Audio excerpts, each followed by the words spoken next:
Good afternoon, I'm Malcolm Jordan and this is your Midday News Fix for Thursday, the 4th of December.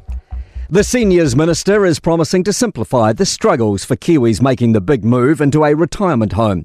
The government's announced it will introduce a bill mid-next year to make legal documents clearer and require operators to be upfront about their offerings. Emily Ansell reports. Minister Casey Costello says they've also reformed the process for moving out of a village to reduce stress for families.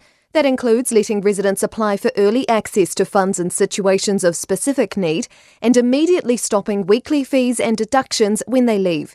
Costello says the changes will improve fairness and transparency. Accommodation platform Batchcare has changed some terms declared unfair by the High Court.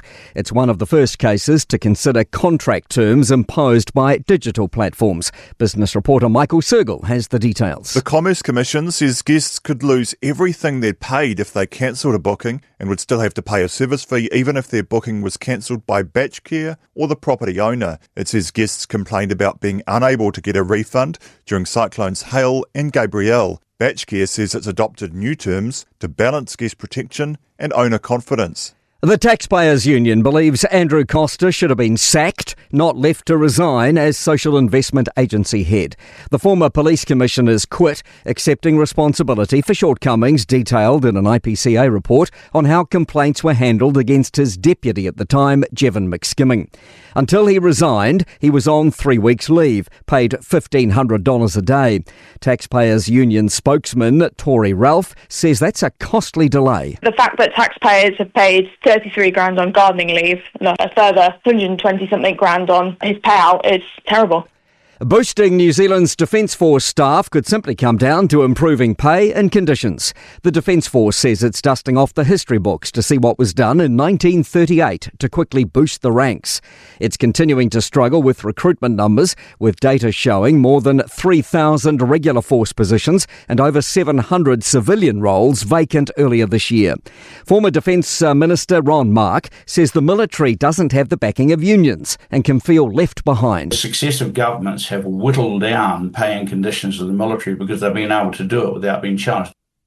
A Swedish quartet has been serenading IKEA customers as they're allowed to surge through the Auckland store's doors for the first time.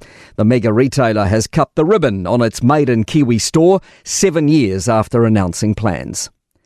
And right-wing influencer Charlie Kirk has topped this year's Google search rankings in New Zealand. Kirk was assassinated in September while speaking at Utah Valley University.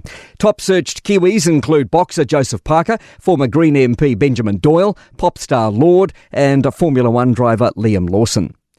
To sport, All Blacks coach Scott Robertson accepts a balancing act may be needed after being drawn Australia, Hong Kong and Chile in their pool at the 2027 World Cup. Kyle Jamieson will play for Canterbury against Central Districts in the latest round of Plunket Shield cricket action starting tomorrow as part of his managed red ball return to play plan.